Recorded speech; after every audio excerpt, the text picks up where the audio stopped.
So the topic that we are going to discuss is traditional versus cloud-based business solution, and this is the topic of cloud computing for business subject, and the code for this subject is KMB IT03.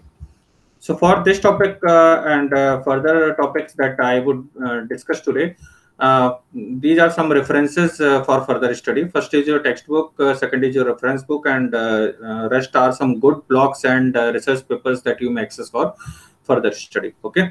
So the first topic that I am going to start is traditional versus cloud-based business solution. Okay. तो इसको समझने के लिए हम एक comparative study देख लेते हैं. सो इन हाउस सर्वर मीन्स जब आप वो ट्रेडिशनल ईआरपी बेस्ड सिस्टम या ट्रेडिशनल बिजनेस सॉल्यूशन जब आप अप्लाई करते थे तब उस केस में क्या क्या प्रॉस थे और उसके क्या क्या कॉन्स थे उनको हम देख लेते हैं. तो प्रॉस क्या थे?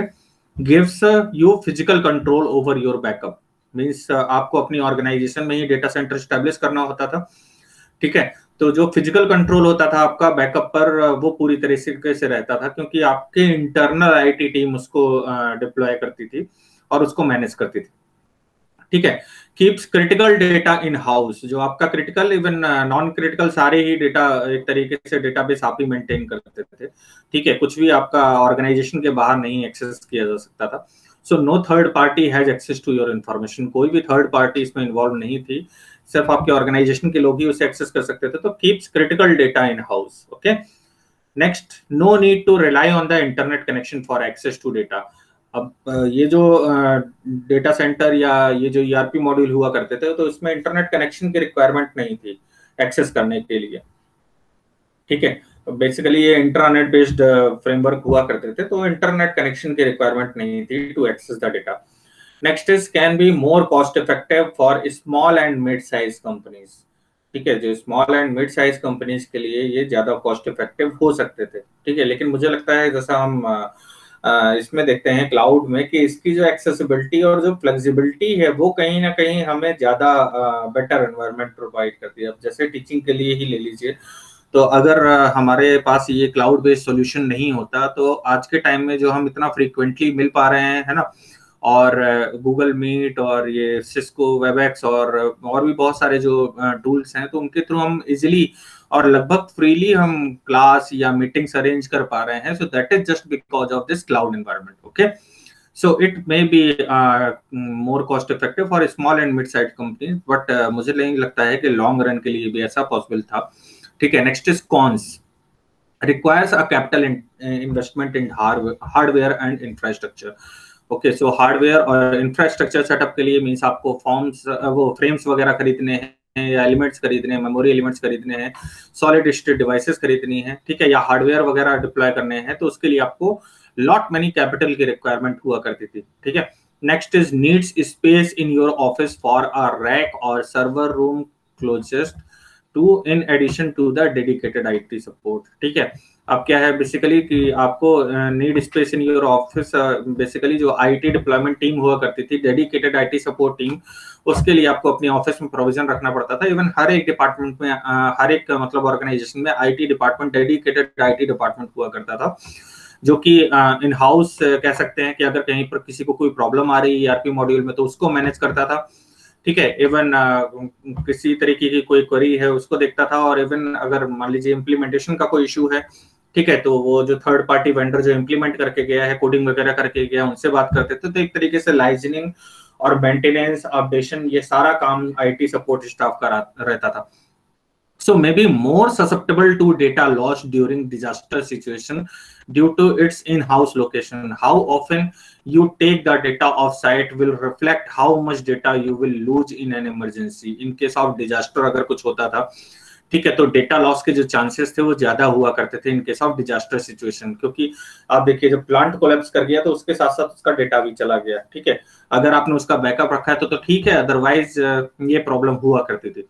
ठीक है. तो जनरली जैसे डिसेंट्रलाइज्ड यूनिट हुआ करते थे तो अपनी अपनी यूनिट का रखते थे या कहीं एक जैसे सेंट्रल ऑफिस है. जैसे अभी मैं रीवा टीएनडी में वर्क करता था तो उनका एक नोएडा में सेंट्रल ऑफिस है. ठीक है. और अदरवाइज इंडिया में लगभग 20 प्लेसेस हैं जहां पर वो ट्रांसफार्मर मैन्युफैक्चरिंग करते हैं इंडिया में. ठीक है. तो उन यूनिट्स में वहां पर तो उन यूनिट से रिलेटेड डेटा रखा ही जाता था. इसके अलावा वो बैकअप भी रखते थे. ठीक है. So basically this is means disaster planning at that time. No up time और रिकवरी टाइम गारंटी. ठीक है, अप टाइम क्या होता है बेसिकली कि जब आप वेबसाइट को लॉगिन करते हैं और उसमें क्लिक करते हैं, ठीक है, तो कितने टाइम में वो लोड होकर के और आपके सामने आ जाती है रनिंग, है ना। तो दैट इज अप टाइम। तो जनरली होता क्या है कि अब अगर उसमें कुछ कह सकते हैं स्क्रॉल हो रहा है या वो लोड नहीं हो पा रही है, so that is the problem. So no up time and recovery time guarantee, इसकी कोई गारंटी नहीं होती थी कितना टाइम लगेगा, है ना। सर्वर डाउन है तो you can't access your data also. तो this was the problem at that time in house server. ठीक है, now come to the cloud server. अभी इस सिनेरियो की बात करें जो अभी आज के टाइम में है, तो इसके प्रॉस क्या क्या है। No need for on site hardware and capital expenses. जो आपकी on site means in house जो आपको हार्डवेयर या कैपिटल एक्सपेंसेस करने की जरूरत है वो नहीं है। ठीक है, well suited to smaller companies that may over grow storage too quickly, है ना। तो हर एक कंपनी के लिए ज्यादा सुटेबल है। जैसे स्मॉलेस्ट कंपनी है जो नया नया जिन्होंने अभी बिजनेस स्टार्ट किया है, वो भी इसे अडॉप्ट कर सकते हैं। So that is the plus point associated with cloud server. Okay, next is storage can be added as needed. Storage जितना जरूरत है उतना आप जो है ऐड कर सकते हैं। फ्लेक्सिबिलिटी है वहां पर, है ना। स्केल अप स्केल डाउन कर सकते हैं। Solutions are often on demand. ठीक है, so you only pay for what you need. जितना आपको जरूरत है आप उसके लिए पे करेंगे। That is the positive point associated with cloud server. Okay, next is backup and restore can be initiated from anywhere. ठीक है, कहीं से भी आप बैकअप ले सकते हैं, ठीक है, या रीस्टोर कर सकते हैं। जैसे व्हाट्सएप का है तो आपका डेली जो अपडेट हो जाता है या वीकली जो अपडेट हो जाता है तो ऑटोमेटिकली हो जाता है। तो इसी तरीके से क्लाउड में जो भी आपका डेटा है उसका बैकअप और restoration you can initiated from anywhere, और या फिर उसे ऑटोमेट कर दें तो एक सर्टेन फ्रीक्वेंसी में अपने आप ही हो जाएगा यूजिंग एनी कंप्यूटर, टैबलेट और smartphone. Okay, and data can be backed up in the cloud as regularly as 15-minute interval, and minimizing the data losses in disaster situation. Small data set recovery time is improved, है ना। तो जैसे आप data set है कहीं और backup लेना चाहते हैं तो यू कैन टेक इट, ठीक है, कहीं और से एक्सेस करना चाहते हैं वो आप कर सकते हैं। रिट्रीवल इजीली रिट्रीवल कर सकते हैं। ठीक है, जैसा अभी मैंने बताया था कि एम परिवहन ऐप और जो डिजी लॉकर है, तो इसमें आप अपने डॉक्यूमेंट एक बार सिंक कर दीजिए, उसके बाद you can access from anywhere, है ना। कहीं से भी आप एक्सेस कर सकते हैं और किसी भी टाइम आप उसका यूज कर सकते हैं। ठीक है, आपको उसको कैरी करने की जरूरत नहीं है डॉक्यूमेंट्स को। तो this is the plus point of adopting cloud server. Okay, and what are the cons related to the cloud server? The cost of data recovery could overweight the benefits for the companies that are not as dependent on uptime and instant recovery. ठीक है, तो cost of data recovery could outweigh the benefits for the company. ठीक है, कभी कभी ऐसा हो सकता है क्योंकि that are not as dependent on uptime and instant recovery. ठीक है, and organization may have a limit to data that can be stored in the cloud due to storage availability and cost. जैसे होता है ना कि आप private cloud लेते हैं, ठीक है, जैसे जनरली हम अगर अपने मेल को देखें तो मेल में हम 15 GB से ज्यादा 25 GB से ज्यादा का डेटा हम अटैच करके नहीं भेज सकते, लेकिन अभी उसमें भी प्लस पॉइंट है कि हम उसे अपनी ड्राइव में डाल करके और उसके बाद उसका लिंक हम शेयर कर सकते हैं। तो that is the plus point. ठीक है, लेकिन कहीं ना कहीं उसकी लिमिट है। तो ऑर्गेनाइजेशन में have a limit to data that can be stored in the cloud due to storage availability and cost. Okay, and if the internet goes down on your side or on your cloud service provider side, you won't have access to any of the information. ठीक है, तो ये एक problem है, major problem है। इसी वजह से अभी आप देखिए तो 5G जो अभी आगे आने वाला है, ये कहीं ना कहीं इस इंटरनेट की प्रॉब्लम के रिगार्डिंग ही है कि जब ऑनलाइन धीरे धीरे हम कह रहे हैं ना कि जो हम करेंसी है उसको हम बंद करने जा रहे हैं, ना। तो उसको बंद किस तरीके से करेंगे, जितना ज्यादा अच्छी इंटरनेट कनेक्टिविटी होगी उतना हम जो है डिजिटल हो पाएंगे और उतना ही हम जो है करेंसी का कम इस्तेमाल करेंगे। सारा काम डिजिटल होगा, ट्रांसपेरेंट होगा, ठीक है, और उसको हम थोड़ा मतलब, लेकिन वहां पर सेफ्टी सिक्योरिटी बहुत बड़ा चैलेंज है। ठीक है, so if the internet goes down on your site और on your cloud service provider, मतलब किसी भी साइट पर अगर कोई इंटरनेट से रिलेटेड इशू है, so you won't have access to any of your information. अक्सर ही हम लोग बैंकिंग सर्विसेज में ऐसा देखते हैं।